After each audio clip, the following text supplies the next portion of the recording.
Hey everyone, today I am back in the kitchen with something extra special because guess who showed up?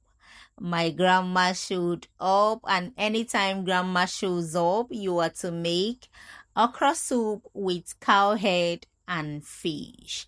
So let me take you on a step-by-step journey how I did it. As always, I'll start off by introducing my properly washed cow head and fish into the pot. Introduce onions, pepper, seasoning, and salt. I'll then stir together to combine, cover, and allow it to cook for 10 minutes. Hello, welcome to the channel. How are you doing today?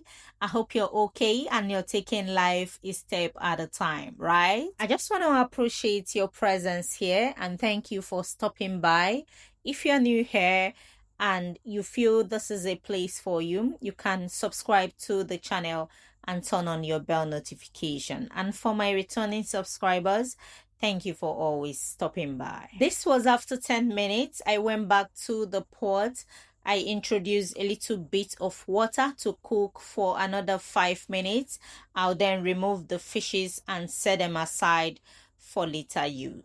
After that, I'll still cover the meat to allow it to cook properly. Remember, this is grandma, right? We'll have to cook the meat until it's 90% done. After the meat was ready, I added palm oil into the pot, and when it was hot, I introduced onions, stir together and allow it fry for 2 minutes, okay, before I introduce fresh pepper. I'll also allow the fresh pepper to fry into the oil for another 1 minute, okay. You might be asking, why so much pepper? My grandma likes pepper a whole lot. If the soup is not peppery, I bet you she will add pepper when she's warming it. She's just like that. After the pepper had fried for 1 minute, I introduced one seasoning and then I introduced crayfish. I did that because I want to flavor this oil.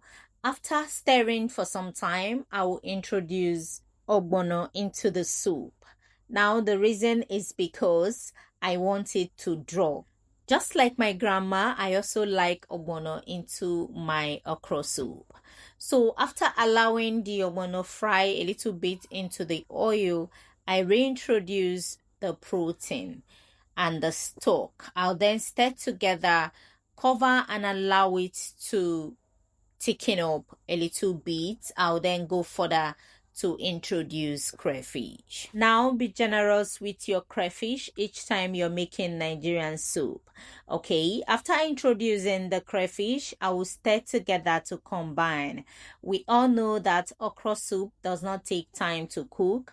It will be time to introduce the okra. After introducing the okra, I will introduce our first leaf, which is uziza leaf.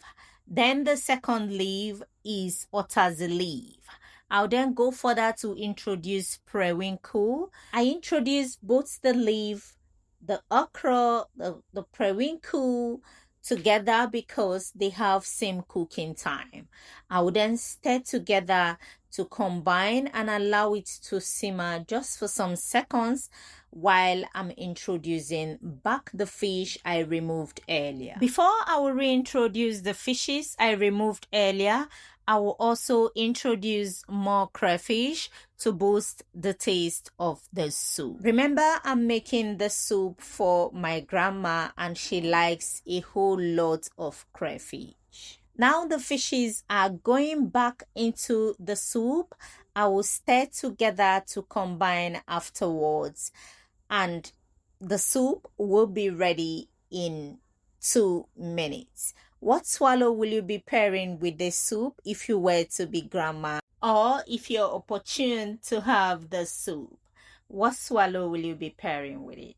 Let me know in the comment section, and if you will try to make your soup the soup. Now the reason I added the utazi leaf is to infuse a little bitterness into the soup. Remember, this is for grandma and she loves it just that way.